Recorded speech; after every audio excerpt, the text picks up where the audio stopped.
ওয়াহাবিদের আকীদা হলো যে পীর হতে গেলে অন্তত তাফসীরে জালালাইন পড়তে হবে কমসে কম। আসুন এবার দুটো একটা কথা বলে তাহলে বুঝতে পারবেন। হাবিব আজমি যিনি সুদের ব্যবসা করতেন, সুদের ব্যবসা করতেন উনি হাসান বসরি রহমতুল্লাহ কাছে বায়াত গ্রহণ করেছিলেন এবং হাসান বসরি রহমতুল্লাহ তাকে খেলাফত দিয়েছিলেন।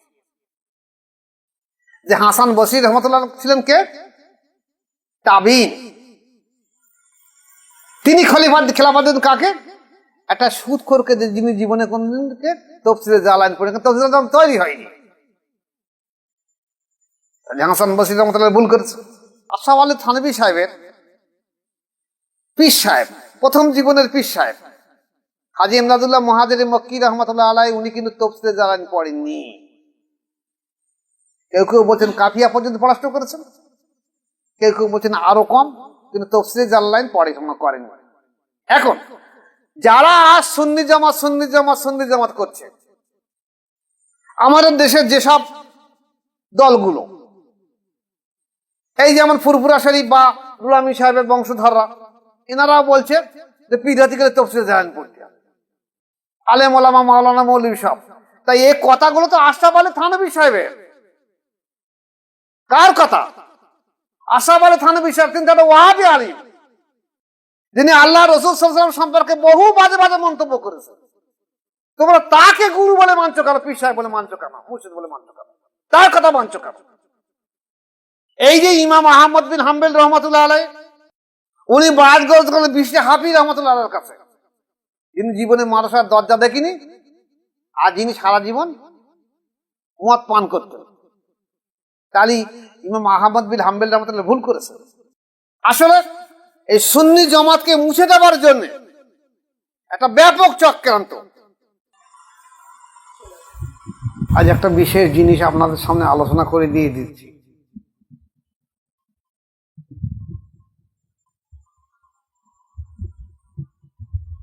সেটা হলো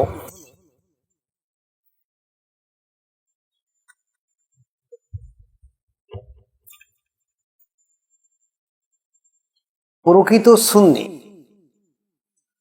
আর প্রকৃত হানাফি আমরা চিনব কিভাবে? আমাদের দেশে তো সব আলিমরা বলছে আমরা সুন্নি, আর সব আলিম ওলামা সাধারণ মানুষ সব বলছে আমরা হানাফি। আমরা চিনব কি করে? এই চিনতে গেলে কিছু সূত্র আমি আপনাদের সামনে তুলে দিয়ে যাচ্ছি। সূত্রগুলো খেয়াল রেখে দেবেন। ও হানাফিও চেনা যাবে, সুন্নিও চেনা যাবে, সত্যিকারের সুন্নি কিনা। এখন সুন্নি কাকে বলা হবে? সুন্নি যিনি মূল সুন্নতের উপরে দাঁড়িয়ে আছে, রাসূল পাক সাল্লাল্লাহু আলাইহি ওয়াসাল্লামের সুন্নতের উপরে দাঁড়িয়ে আছে, তারাই মূল সুন্নি। যেটার পরবর্তীকালে নাম হয়েছে আহলে সুন্নাত ওয়াল জামাত।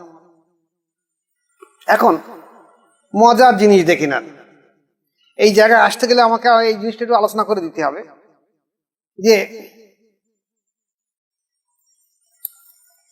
হুজুর পাক সাল্লাল্লাহু আলাইহি ওয়াসাল্লামের ওফাতের পরে যে আবু বকর সিদ্দিক রাদিয়াল্লাহু, ওমর রাদিয়াল্লাহু, ওসমান রাদিয়াল্লাহু, খেলাফতের জামানা। কারো কারো মত হলো যে আলী আলাইহিস সালামকে খেলাফতের দেওয়া দরকার ছিল, কিন্তু আল্লাহ পাকের ইচ্ছা তো আলাদা।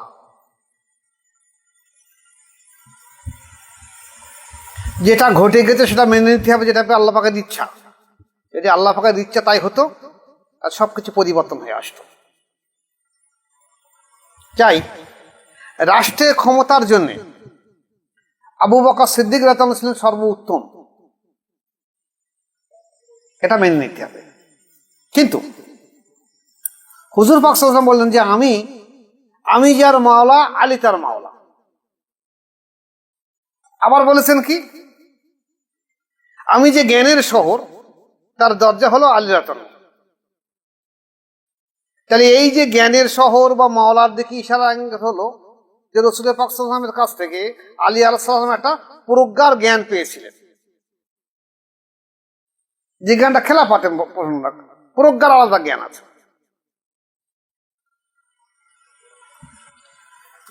সেই জ্ঞানের আলোচনার প্রসঙ্গে আসার আগে আমি আপনাদের সামনে আরো দুটো একটা কথা বলে নিই, না তোমার জিনিসটা পরিষ্কার হবে না।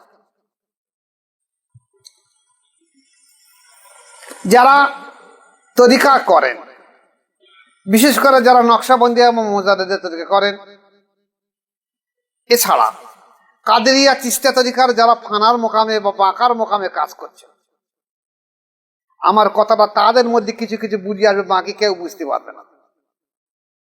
ও হাফেজ হোক, কারি হোক, মাওলানা হোক, মুফতি হোক, তাদের কিছু বুঝিয়ে আসবে না। যখন একটা মানুষের উপরের দিকে ক্লাস কাজ করে তরিকার, তখন আল্লাহ প্রদত্ত তাওয়াজ্জুহ ফায়েজের তার উপরে যখন আসে, তখন সে তাওয়াজ্জুহ ফায়েজের কারণে দেখা যাচ্ছে তার মনে হয় যেন মেরুদণ্ড পর্যন্ত ভেঙে চুরমার হয়ে যাবে।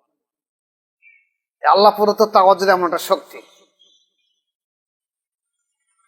তো এই শক্তিটা যেমন দেখা যাচ্ছে, আমার মুর্শিদ কিবলা শাহ সুফি জয়নুল আবেদিন মুজাদ্দিদ রহমাতুল্লাহ বলেছিলেন আমাকে খেলাফতের পরে, বলেছিলেন বাবা তোমাকে আমি একটা দায়িত্ব দিচ্ছি, তোমার ঘাড়ে চাপিয়ে দিচ্ছি, যদি তোমার ঘাড়ে আমি পাহাড় চাপিয়ে তুমি তো সহজ হতো বহন করা, কিন্তু এটা আরো কঠিন।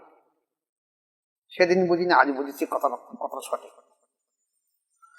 তো রসুল পাক সাল্লাল্লাহু আলাইহি ওয়াসাল্লাম আলী আলাইহিস সালামের ঘরে আসলেন।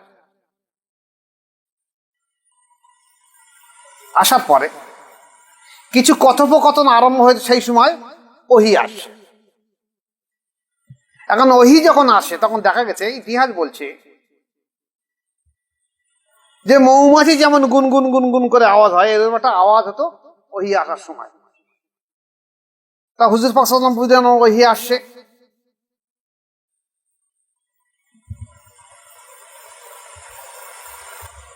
যেমন যদি দেখা যাচ্ছে উপরের মোকামের তরিকার ব্যক্তিদের যখন যদি জজবা বা প্রাবল্যের ভাব বেড়ে উঠবে, তখন তাদের বসে থাকার ক্ষমতা হবে না, আস্তে আস্তে সে শুয়ে পড়বে, কিন্তু সে নিজেই যায় না কেন। তো হুজুর পাক সাল্লাম করলেন কি, আলী আলাইহিস সালামের ডান পাশার উপরে উরুর উপরে মাথা রাখলেন। সময়টা ছিল জোহরের শেষ, আসরের শুরু। সময়টা ছিল জোহরের শেষ, আসরের শুরু। এখন এই সময় ওহী আসছে, দীর্ঘ সময় অতিবাহিত হয়ে গিয়েছে, মাগরিবের সময় হয়ে গেছে। তা হুজুর পাক সাল্লাল্লাহু আলাইহি ওয়াসাল্লাম কি করলেন, ওহী যখন আবার বন্ধ হয়ে গেল, উনি আলী আলাইহিস সালাম জিজ্ঞেস করেন, আলী আলাইহিস সালাম তুমি কি আসরের নামাজ পড়েছো? বলছে হ্যাঁ হুজুর পড়েছি। বলছে আমি তো তোমার ডান উরুর মাথা রেখেছিলাম, তুমি নামাজ পড়লে কখন? বলছে ইয়া রাসূলুল্লাহ, হাই বলে আমি ইশারা করে নামাজ আদায় করি। ভালো করে কথাটা খেয়াল করবেন। তা বলছে তুমি কি চাও যে আসরের নামাজটা ফের পড়তি শরিয়াত মোতাবেক? বলছে ইয়া রাসূলুল্লাহ, কে না চায়। তিনি আল্লাহ কাছে দোয়া করলেন, আল্লাহ পাক সূর্যটাকে কিছু সময়ের জন্য উত্থিত করে দিল, এবং উনি যখন আবার আসরের নামাজ পড়া শেষ হয়ে যাওয়ার সঙ্গে সঙ্গে সালাম পূর্ণের সঙ্গে সঙ্গে সূর্য আবার ডুবে গেল, আবার মাগরিব শুরু। প্রশ্ন হলো এই জায়গাটায়, নামাজ কি তাহলে ইশারা করে পড়া যাবে না যাবে না? ওয়াক্ত, এক ওয়াক্ত থেকে আর এক ওয়াক্ত যাওয়ার আগে ওয়াক্তের মধ্যে নামাজ আদায় করে দিতে হবে। যেমন দেখা আছে নামাজের মধ্যে ফরজ বলা আছে 13টা, কটা বলা আছে? 13টা। তার মধ্যে একটা ফরজ রয়েছে যে ওয়াক্ত চেনা, সময় চেনা। তা সময় চিনে কি হবে? সময়ের মধ্যে সেই নামাজটা আদায় করে দেওয়া, সময় চেনা না। আচারের সময় হয়ে গেছে, তা সময় হয়ে গেছে তো আপনার ফরজ আদায় হয়ে যাবে। আচারের সময় হয়ে গেছে, এখন থেকে মাগরিবের আগে আপনার নামাজ আদায় করে দিতে হবে, এই চেনাটা সময় হলো আপনার ফরজ। এখন আপনি যদি বলেন আমি ওয়াক্ত চেনার কথা বলা হয়েছে মসলায়, আমি তো ওয়াক্ত চিনি যেমন আচারের সময় হয়ে গেছে, তাহলে ফরজ আদায় হয়ে যাবে না? হবে না। নামাজ আদায় করে দিতে হবে, তার ফরজ আদায় হয়ে যাবে। তাহলে এই সময় নামাজ আদায় করে দিতে হবে।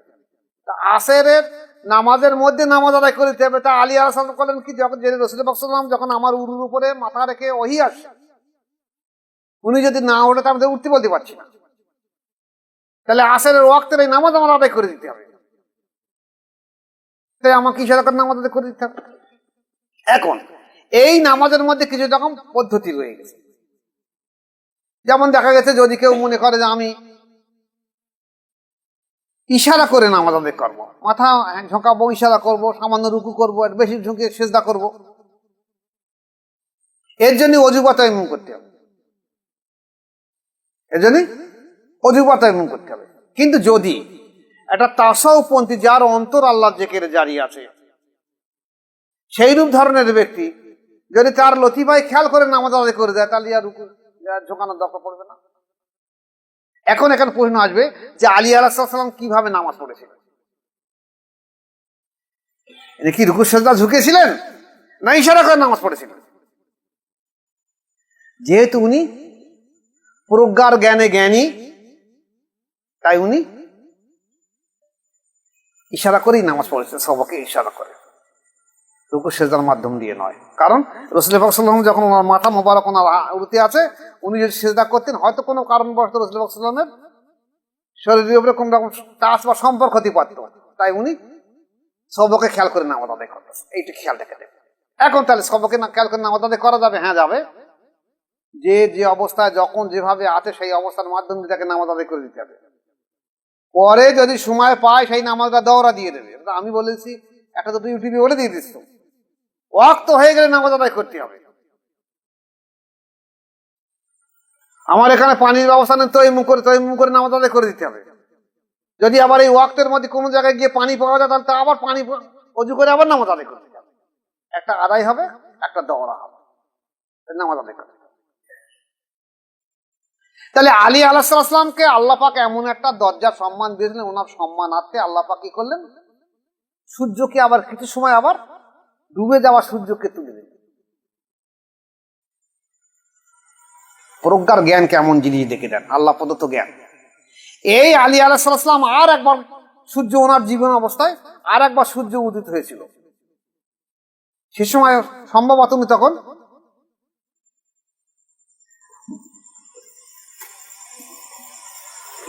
ফোরাত নদীর উপর দিকে উনি বাবেল শহরের দিকে যাচ্ছিলেন সৈন্য সামন্ত নিয়ে। এখন এই নদীর উপর দিয়ে যাওয়ার সময় নষ্ট হয়ে ঠিক আসের রক্ত নামাজ সময় হয়ে গিয়ে আবার মাগরিব শুরু হলো। এই সময় সব ওনার সাথীরা, ভক্তরা, মুরিদরা, সাহাবারা সব বলাকাবা করতে লাগলেন যে আমরা এই ব্যস্ততার মাধ্যম দিয়ে আমরা আসরের নামাজ পড়তে পারলে কি হবে। আলী আলাইহিস সালাম বলে, তা তোমরা কি নামাজ পড়বে? বলছি হ্যাঁ নামাজ পড়াই। ঠিক আছে, আল্লাহ পাকের দোয়া করল যে আল্লাহ এরা আসরের নামাজ পড়বে কিভাবে, সেরকম একটা অবস্থা করে দিয়ে দাও। তো দেখা গেছে সূর্যটাকে আবার একটুখানি উঁচু করে তুলে দেওয়া হলো। কিন্তু সূর্য যে তার যে স্বভাব, সে স্বভাবের ব্যতিক্রম করলো। তার স্বভাব সে ডুবে গেলে আর উঠবে না, আবার কালকে উঠবে। এই ব্যতিক্রম ওঠার কারণে এনারা নামাজ কায়েম করে দিলেন। আসরের নামাজ করার পর সূর্য সঙ্গে সঙ্গে আবার ডুবে গেল। কিন্তু এই যে ব্যতিক্রম কারণের জন্য সূর্য যেন মনে হচ্ছে রাগান্বিত, গোসা হলো, সারা বিশ্ব জুড়ে একটা বিপ্লবের মধ্যে একটা আওয়াজ আরম্ভ হলো। সেই আওয়াজে সেখানে যারা ছিল সব ভয় খেয়ে উঠলো, কি ব্যাপার। তখন তারা লা হাওলা ওয়ালা কুওয়াতা ইল্লা বিল্লাহ বা লা ইলাহা ইল্লাল্লাহ সব দোয়া দরুদ পড়তে লাগলো, যেটা মনে হচ্ছে ব্যতিক্রমের কারণের জন্য এটা ঘটেছে। এই আলী আলাইহিস সালামকে ভালোবাসার সুন্নি জামাতের একটা মূল আদর্শ, খেয়াল রেখে দেবেন। এখন আলী আলাইহিস সালামকে ভালোবাসার মানুষ বলে শিয়া। শিয়া মানে কি? শিয়া মানে অনুসারী। শিয়া মানে অনুসারী, যারা কাউকে অনুসরণ করে তাদেরকে শিয়া বলা হয়। যে কাউকে অনুসরণ করে তাকে শিয়া বলা হয়। তো এই যে পার্টিকুলার ভাবে আলী আলাইহিস সালামকে যারা অনুসরণ করে তারা শিয়া বলা হয়। তো অনুসরণ করেছে, তো আল্লাহ রাসূল বলেছে যে আমি যার মাওলা, আলী তার মাওলা। তো এই হাদিস অবতীর্ণ হওয়ার সঙ্গে সঙ্গে ওমর রাদিয়াল্লাহু আনহু বলেছেন, ইয়া এ আলী, আলী ইবনে আবু তালিব, আলাইহিস সালাম, আজ থেকে আপনি আমার মাওলা। তাহলে ওমর রাদিয়াল্লাহু তাআলা তাহলে কি শিয়া হয়ে যাবে? রাসূল পাক সাল্লাল্লাহু আলাইহি ওয়াসাল্লামকে ভালোবাসেন বেশি, তাহলে কি রাসূল পাক সাল্লাল্লাহু শিয়া হয়ে যাবে? আলী আলাইহিস সালামের দুটো সন্তান ওর বাপকে সব থেকে বেশি ভালোবাসতেন, স্ত্রী সব থেকে ওনাকে বেশি ভালোবাসতেন, তাহলে সব শিয়া হয়ে যাবে। তাহলে আল্লাহ পাকও আলী সালামকে ভালোবাসতেন, তাহলে আল্লাহ পাকও তো শিয়া হয়ে যাবে না। শিয়া মানে অনুসারী মহব্বত করা। সুন্নি জামাত একটা মূল আকীদা হলো আলী আলাইহিস সালামকে ভালোবাসতে হবে। এখন মজার জিনিস দেখেন, আমাদের তরিকার যে মজাদের তরিকা, খাস করে যে মজাদের তরিকা, এই তরিকা কাদেরী এবং চিশতিয়া তরিকার নিসবত হচ্ছে আলী আলাইহিস সালাম থেকে। আমাদের তরিকায় নিসবত এসেছে আবু বকর সিদ্দিক রাদিয়াল্লাহু থেকে এবং আলী আলাইহিস সালাম দুটো থেকে নিসবত এসেছে আমাদের। আমারটা ইউটিউব দেওয়ার দেখে নেন। তাহলে দুটো ব্যক্তির কাছ থেকে আমাদের নিসবত এসেছে। এছাড়া যেহেতু মুজাদ্দিদ আল-পেসানি আহমদ ফারুকী সেরহিন রাহমাতুল্লাহ, ফারুকী মানে হলো উনি ওমর ফারুক রাদিয়াল্লাহু আনহু বংশধর। ফারুকী মানে হলো ওমর ফারুক রাদিয়াল্লাহু আনহু বংশধর। তাহলে একদিকে দেখা যাচ্ছে আবু বকর সিদ্দিক রাদিয়াল্লাহু আনহু নিসবত, আলী আলাইহিস সালামের নিসবত, আর ওমর রাদিয়াল্লাহু আনহু বংশধর। এই জন্যই মুজাদ্দিদকে খাস মুজাদ্দিদকে এত বড় নিসবত এসেছে। এখন এই যে প্রজ্ঞার জ্ঞানের জন্য রাসূল পাক সাল্লাল্লাহু আলাইহি ওয়াসাল্লামকে বলেছিলেন যে আমি যে জ্ঞানের শহর, আলী আলাইহিস সালাম তার দরজা। সাহাবারা মেনে নিত। যেমন ওমর রাদিয়াল্লাহু জমানায় তখন উনি খলিফা। এখন দুইজন মহিলা এসে ওনার কাছে বিচার জানাতে যে হুজুর, আমাদের তো অন্ধকার ঘরে প্রদীপ ছিল না, আলো ছিল না, এখন দুজনার একসঙ্গে প্রসব বেদনা হচ্ছে, দুটো বাচ্চা হয়েছে, এখন একটা ছেলে একটা মেয়ে, এখন কার যে ছেলে কার মেয়ে বোঝা যায় না।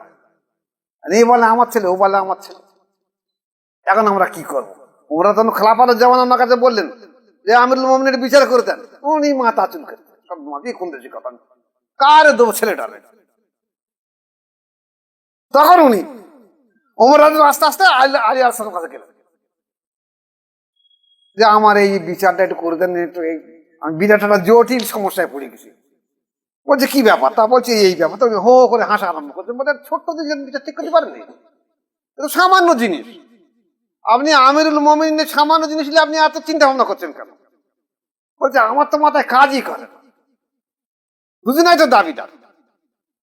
তা বলছে আপনি এক কাজ করুন, দুটো ছোট ছোট পাত্র আনো, এই পাত্র দুটো ওজন করে নেন যেন সমান হয়, আর দুটো মহিলার স্তনের দুধ দুটো পাত্রে দিতে বলুন,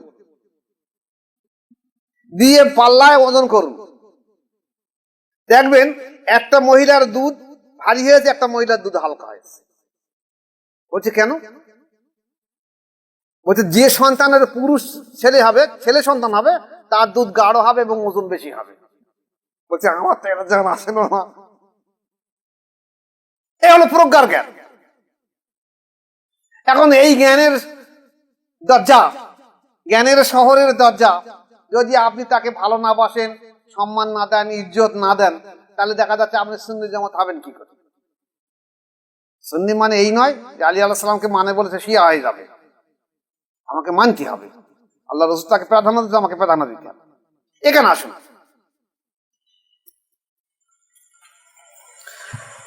সুন্নত তরিকা, এটা হলো একটা মূল সুন্নি একটা।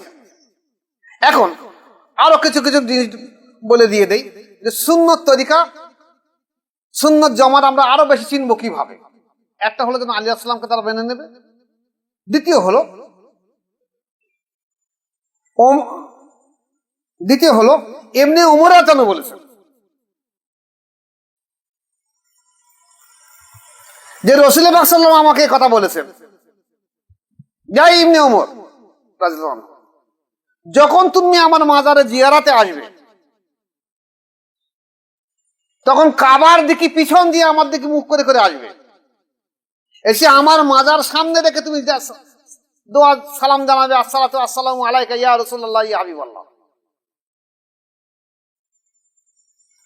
আমার মাজার মোবারক, রওজা মোবারক সামনে রেখে কাবার দিকে তুমি পিছন দিয়ে যাবে। মেয়েরা যেরকম ওই এক হাঁড়ি ভাতে সব ভাত টিপে টিপে দেখে না হয়েছে কিনা হয়েছে, আপনি জিজ্ঞেস করে দেখেন যে ভাত হয়েছে কি, বুঝবে কি করে? ওই নাকড়ি বা খুন্তি দিয়ে একটা ভাত টিপে বলে ভাত হয়ে গেছে। এই একটা সুন্নি ধরে রেখে দেবেন। কোন ওহাবি মাজারকে সামনে রেখে সে জিয়ারত করবে না। চাইছে বর্তমান জমানায় আমি দেখেছি ফুরফুরা শরীফে গিয়ে ওনারা বলছে যে মাজার দিকে মুখ করে জিয়ারত কর, না সিঁড়ি খাবে বেদাত হবে। রুহুল আমিন রাহমাতুল্লাহ মাজারে ওখানে গিয়ে সামনে রেখে জিয়ারত করেছি, সবাই ছুটি আসছে বলছে না এটা সিঁড়ি খাবে বেদাত হবে, সামনে করা যাবে না, আবার দিকে মুখ করো, মাজার দিকে মুখ করো। আরে ইমাম আবু হানিফা রহমাতুল্লাহ আলাইহি, যিনি হানাফি মুযহাবের ইমাম, উপমহাদেশে যারা হানাফি মুযহাব বলে মেনে নেয়, উপমহাদেশের অধিকাংশ মানুষ বলে আমরা হানাফি, তা হানাফি তাকে বলা হবে যিনি আবু হানিফা রহমাতুল্লাহকে শরিয়াতের ইমাম বলে মেনে তাকে হানাফি বলা হবে। ইমাম আবু হানিফা রহমাতুল্লাহ আলাইহি উনি মুসনাদে ইমাম আবু হানিফা ওনার কিতাবের ভিতরে এইটা দিয়েছে যে রাসূল পাক সাল্লাল্লাহু আলাইহি ওয়াসাল্লাম রওজা এইভাবে জিয়ারত করবে, কিবলার দিকে পিছন দিয়ে রওজার দিকে মুখ করে সেখানে সালাম জানাবে, দোয়া করবে। তাহলে আমাদের এখানে পুকারান্তরের যেসব মসজিদের ইমাম সাহেব আলেম ওলামারা আছে, এরা কিন্তু হানাফি নয়, সুন্নিও নয়। এরা বলে হানাফি বলে সুন্নি, আসলে গোলাবি ওয়াহাবি, আধা ওয়াহাবি আধা সুন্নি, না ঘরকার না ঘটকা, এদিকেও না ওদিকেও না, এরা সব সুন্নি হয়েছে। তাহলে সুন্নি এটা বলা যাবে, একটা ভাত টিপলি মাজারে নিয়ে যাবেন জিয়ারত করতে, একদম ধরা পড়ে যাবে যে ও সুন্নি কিনা, ও হানাফি কিনা। আপনি জিজ্ঞাসা করেন কোথায় পেয়েছেন, আমাদের ইউটিউবে ধরে রেখে দেবেন। দ্বিতীয় জিনিস আসুন,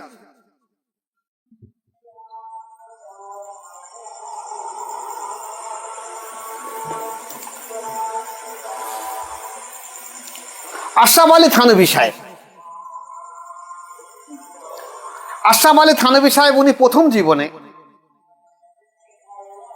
হাজী ইমদাদুল্লাহ মুহাজির মক্কি রহমতুল্লাহ কাছে বায়াত গ্রহণ করেছিলেন।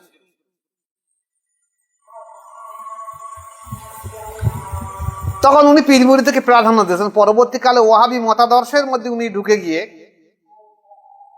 রাসূল পাক সাল্লাল্লাহু আলাইহি ওয়াসাল্লামের সম্মান সম্পর্কে বেয়াদবি অনেক কথা বলে ফেলেছেন। সুন্নিদের একটা মূল জিনিস হলো যে তারা নিজের জীবনের থেকে রাসূলকে বেশি ভালোবাসে।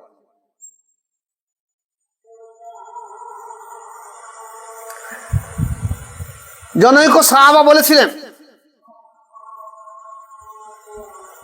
যে আমি শহীদ হতে পারি, কিন্তু আমার কারণে রাসূল পাক সাল্লাল্লাহু আলাইহি ওয়াসাল্লামের পায়ে একটা কাঁটা ফুটবে এটাও আমি মেনে নিতে পারবো না, এত বেশি মহব্বত প্রেম করেছে। এরা কিন্তু সুন্নি জামাত প্রথম অবস্থা ছিল, কিন্তু শেষকালের দিকে এরা ওয়াহাবি মতাদর্শের মধ্যে এসেছে। কি করেছে? কিতাব লিখেছে আশরাফ আলী থানভী সাহেব। সেই কিতাবের মধ্যে উনি দিয়েছে যে কোন তাসাউফপন্থী, কোন পীর, কোন আল্লাহর ওলি হতে পারবে না যদি সে কি না পড়ে, তাফসীরে জালালাইন না পড়ে।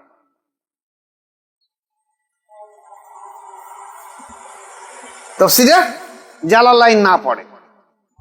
তা তাফসীরে জালালাইন দেখা গেছে এই 1500 সালের দিকে তাফসীরে জালালাইন হয়েছে এবং 1600 সালের দিকে ওটা প্রিন্ট এসছে। তাহলে তার আগে তো তাফসীরে জালালাইন ছিল না। জালালউদ্দিন সুয়ুতী রহমাতুল্লাহ আলাইহি বা ওনারা 1860 মিলে যে তাফসীরে জালালাইন লিখেছেন, তাহলে তখন তো তাফসীরে জালালাইন ছিল না। তাহলে ছিল না যখন, তাহলে তারা কি পীর সাহেব ছিল না?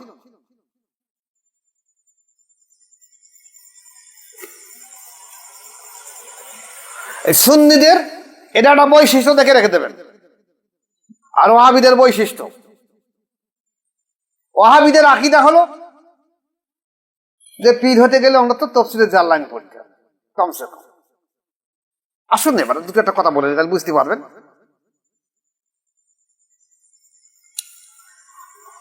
হাবিব আজমি,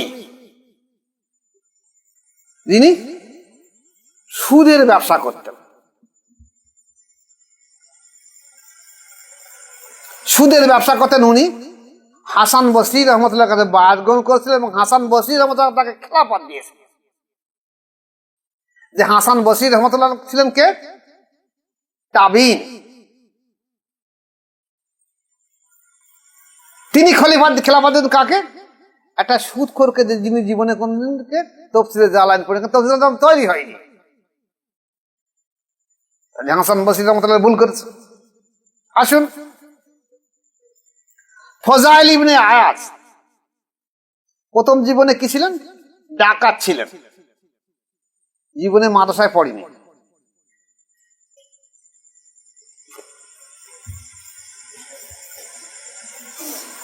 এই ফজাইল ইবনে আয়াজের খলিফা কে ছিল? ইব্রাহিম বিন আদম। উনিও জীবনে মাদ্রাসায় পড়েনি। এরপরে আসুন, চারটে যে শরিয়াতের ইমাম আছে, ইমাম আহমদ বিন হাম্বল রহমাতুল্লাহ আলাইহি, ওনার মুর্শিদ হলো বিশটে হাফি, মদ খাচ্ছিল, মাদ্রাসায় জীবনে পড়াশোনা করেন। তো একটা শরিয়াতের ইমাম যিনি, তিনি ওখানে বায়াত গ্রহণ করেছেন।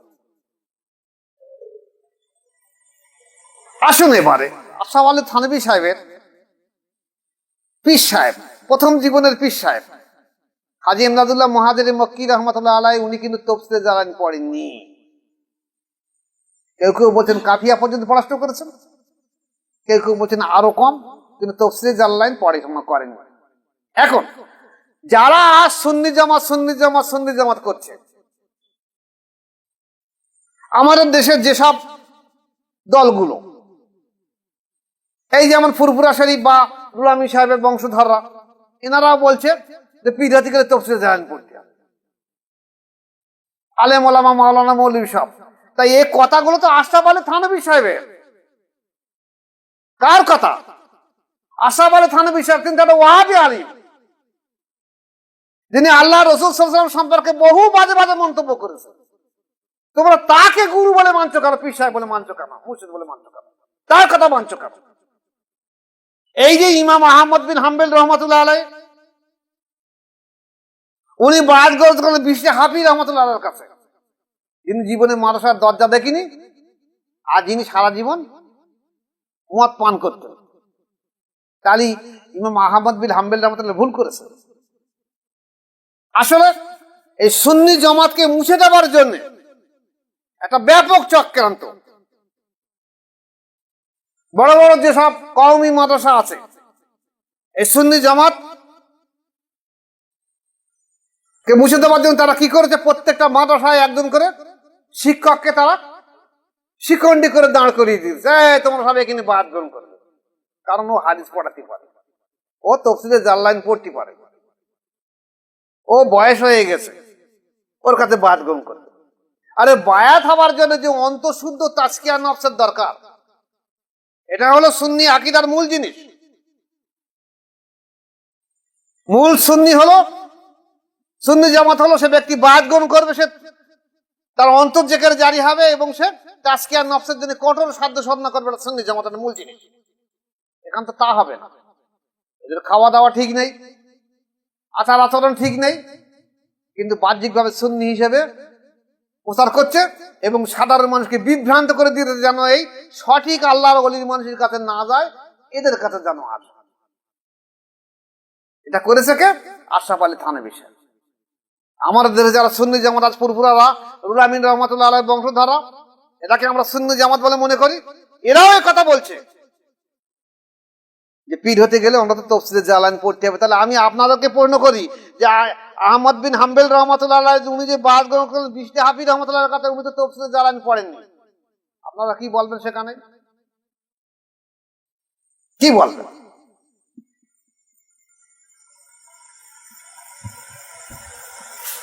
আসলে এরা সুন্নি জামাতকে নাম দিয়ে সুন্নি জামাতকে মুছে দেওয়ার চেষ্টা করছে। তাই আমাদের মূল সুন্নি জামাত যদি চেনার দরকার থাকে তাহলে এই কয়েকটা জিনিস মূল খেয়াল রাখতে হবে। প্রথম হলো তারা শরিয়াতের সমস্ত কিছুকে পাবন্দি হবে, 4 খলিফাকে মেনে নেবে, আলী আলাইহিস সালামকে পুরজ্ঞার জ্ঞানে শ্রেষ্ঠ মনে করে রেখে দেবে। খেলাফতের দিক থেকে আবু বকর সিদ্দিক শ্রেষ্ঠ, কোনো সন্দেহ নেই রাষ্ট্রীয় খলিফার দিক থেকে, তারপর উমর, তারপর ওসমান, তারপর আলী রাদিয়াল্লাহু আনহু। কিন্তু পুরজ্ঞার জ্ঞানে আলাইহিস সালাম সর্বশ্রেষ্ঠ। দ্বিতীয় জিনিস হলো বাহ্যিক ভাবে দেখে নেবেন, যদি মাজার জিয়ারত করার সময় যদি সে মাজারের দিকে মুখ না করে তাহলে মনে করেন সুন্নি জামাত না, ও সব ধান্দাবাজি ধোকাবাজি দল, ওদের কাছ থেকে সরে আসবে। আর যদি দেখেন যে এই কথা বলছে তফসিরে জালালাইন না আসলে পীর সাহেব হতে, দেখবেন আপনাদের অনেকে বলবে যে আপনারা ভাঙড়ে যাচ্ছেন, তিনি কি তফসিরে জালালাইন পড়তে পেরেছে? যে বলছে সেটা তফসিরে জালালাইন পড়েছে, তা তুমি পীর সাহেব হও না? তুমি কোথায় বায়াত হতে বললে কেউ কিছু বলতে পারবে না, আমি বায়াত হইনি, মানে আমি শয়তান হয়ে চলে যাবো দুনিয়া থেকে। তুমি বায়াত হও কি জন্য? তুমি তফসিরে জালালাইন পড়ে বলে তুমি হয়ে গেছো সব। আসলে সমাজকে বিভ্রান্ত করে দিচ্ছে এরা। এখন যদি আমরা এই সুন্নি আকীদার দিকে না দাঁড়াতে পারি তাহলে দেখা যাবে আমরাও কিন্তু শেষ হয়ে যাবো। আমরা খেয়াল রেখে দেবো যে হ্যাঁ, তফসিরে জালালাইন শরিয়াতে, ইলমে শরিয়াতে শিক্ষার জন্য, কিন্তু আল্লাহর ওলি হওয়ার জন্য ওই সার্টিফিকেটের প্রয়োজন নেই।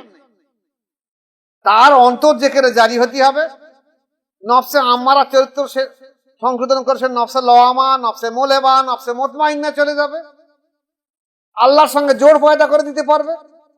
যিনি আল্লাহকে চিনেছে, আল্লাহর পরিচয় পেয়েছে, তিনি আল্লাহর ওলি হবেন, পীর হবেন। তফসিরে জালালাইন পড়ে পীর হবে না, সব ধোকাবাজি ধান্দাবাজি। এটা খেয়াল রেখে দেবেন, নতুবা কিন্তু ঠকে যাবেন। সুন্নি আকীদার মধ্যে এই মূল জিনিসগুলো খেয়াল রেখে দেবেন। আল্লাহ পাক আমাদের উপরে টিকে থাকার তৌফিক দেখ। ওমা আলাইনা ইল্লাল বালাগ। আসসালামু আলাইকুম ওয়া রাহমাতুল্লাহি ওয়া বারাকাতুহু।